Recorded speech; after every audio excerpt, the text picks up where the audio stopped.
ça sera qu'une partie remise. J'espère que prochainement, vous allez développer avec professeur Khaldin d'autres projets et on aura l'occasion de se voir ici à Béjaïa. Vous serez toujours le bienvenu. Merci, monsieur le Président.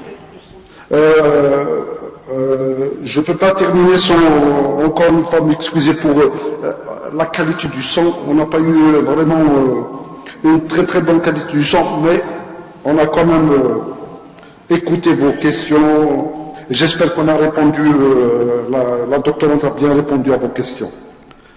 Merci encore une fois. Je passerai sans tarder, bien sûr, maintenant je change de critères. Je mettrai, on commence par les femmes d'abord. Alors, Madame professeure Fatima Zibouche, qui nous vient de l'Université de Boumardès, à vous la parole. Merci, Monsieur le Président. Je tiens à féliciter Mademoiselle Yahla Sabiha.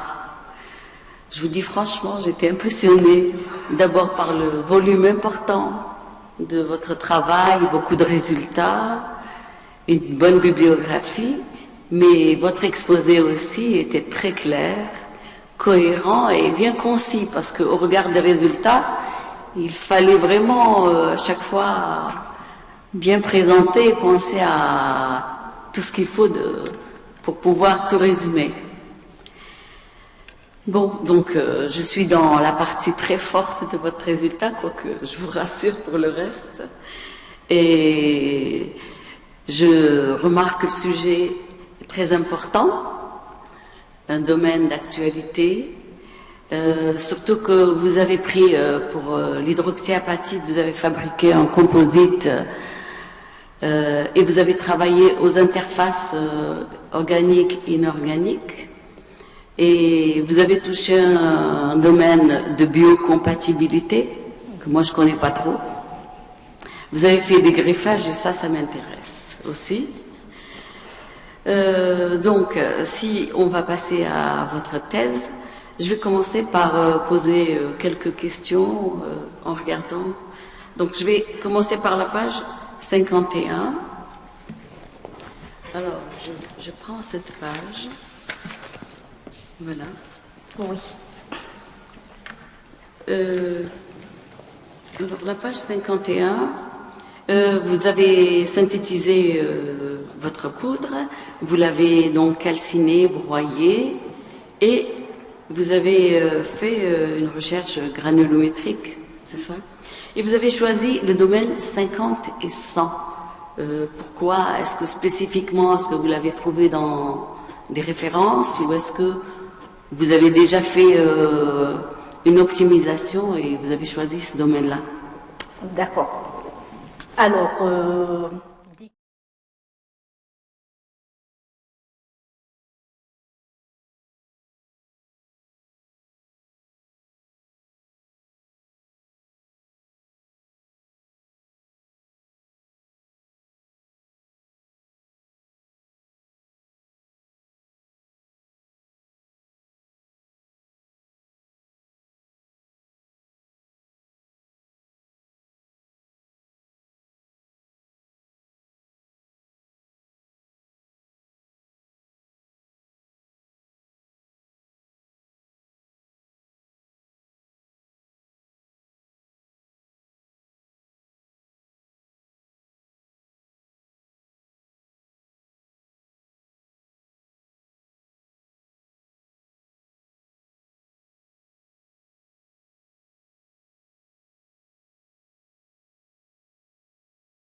à la page 69.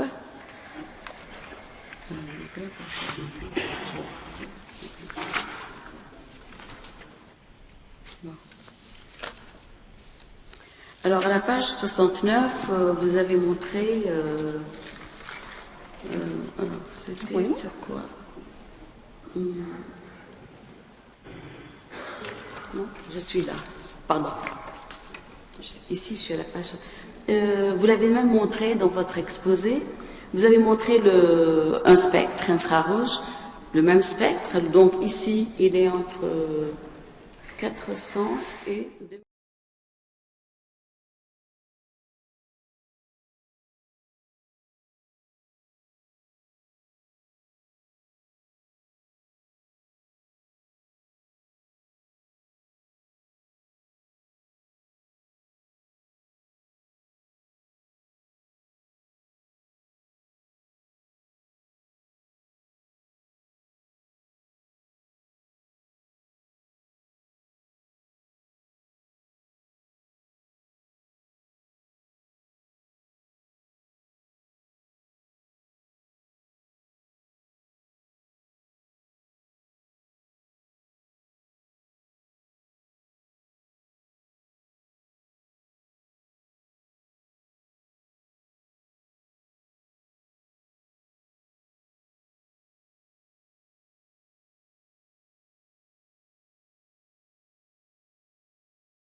Vitreuse diminue.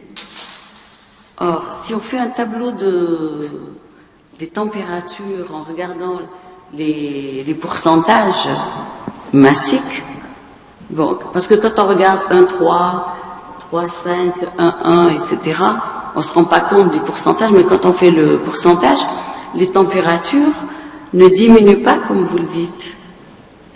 Et il y a quand même une certaine hétérogénéité. Alors, pour le 1,1, d'après le graphe que vous avez cité, on peut voir les températures de transition vitreuse. Et vous avez dit que la température de transition vitreuse diminue. Or, si l'on regarde par rapport au pourcentage, il y a quand même une certaine hétérogénéité. Je vais y arriver. Oui. Je ne parle pas de leur efficacité. De la température de transition vitreuse. C'était juste la phrase elle ne diminue pas. J'ai un truc qui n'est pas homogène, quoi. Bon, attendez, j'ai dû faire un tableau quelque part. Hein. Je vais le chercher. Ah, je crois que voilà. Alors, ici, vous avez le 1,3, oui, qui est de 25-75. On a 52 pour la transition vitreuse. Le 3,5, on a 55. Et pour le 1,1, on a 51. Donc, lorsque la quantité d'hydroxyapatite augmente, on n'a pas la corrélation que vous avez citée. Bon, je vais juste noter les pourcentages comme ça. Mais pour l'efficacité, non, c'est bon. Hein. 25, 75.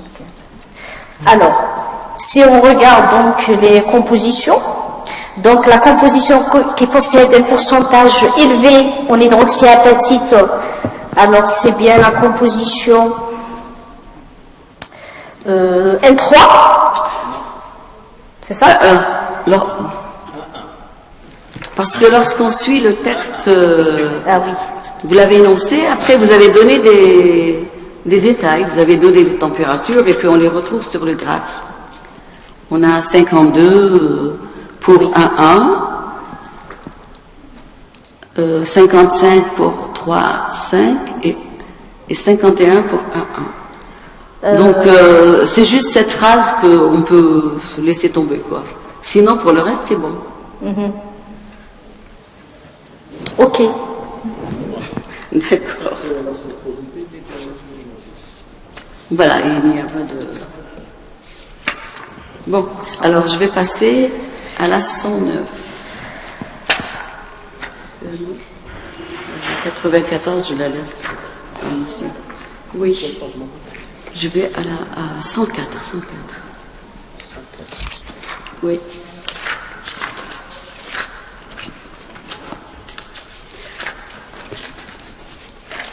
Tout à l'heure, vous avez montré du MEB. Et puis, la résolution n'était pas très, très évidente.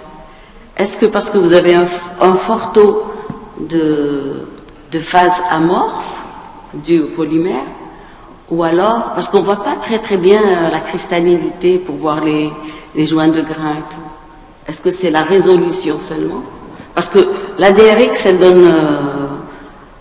on montre bien la partie cristallinité et un peu de phase amorphe. Mais dans le MEB, non. Je l'avais vu ici parce que je me suis dit, bon, sur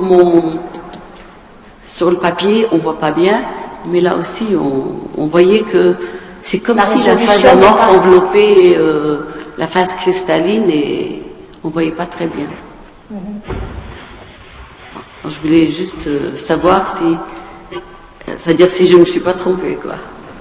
Alors, le 104, je vais y arriver. Ah, j'y suis. Dans le 104, vous avez utilisé un fluide biologique simulé. Est-ce que vous l'avez acheté ou préparé? Il a été préparé. Vous l'avez laboratoire, oui. Et alors, on a indiqué donc la composition et donc la présentation et la façon de préparer. Elle a été détaillée donc dans la partie technique expérimentale. Donc c'est pas une fiche technique. Donc en fait c'est un ensemble de réactifs qu'il faut rajouter à 1 litre d'eau distillée par ordre. Et donc l'ensemble des réactifs a été agité. Oui, bien entendu. Voilà, et donc les matériaux après ils sont émergés dans le fluide. D'accord. Donc il a été préparé au laboratoire. Très bien. Bon, alors on va au 109.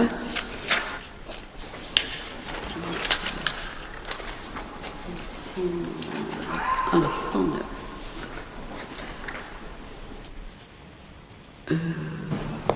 Alors ici, vous n'avez pas spécifié la nature des grains à la surface. C'est l'hydroxyapatite? Oui, c'est une hydroxyapatite. En fait, on a mentionné les plans cristallins. Donc, c'est les plans caractéristiques de l'hydroxyapatite. De l'hydroxyapatite, voilà. Parce que j'arrivais pas... Il n'y a pas eu de cristallinité dans la partie polymère, quoi. Il n'y a pas de... Il n'y a pas eu de pic cristallin, il n'y a pas eu de cristallisation de votre polymère. Le polymère, il est resté amorphe. Il est resté amorphe, oui. D'accord. Bon, c'est tout ce que je voulais savoir pour cela, 7 ans. Donc, je vais à la 115. Où est-ce qu'elle est?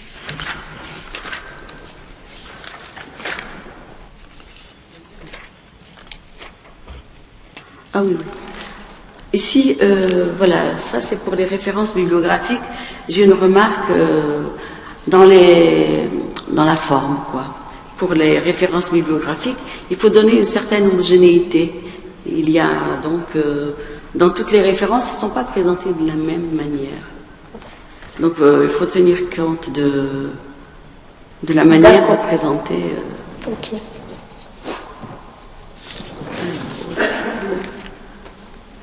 Bon, sinon, moi je pense que vous avez beaucoup de points forts.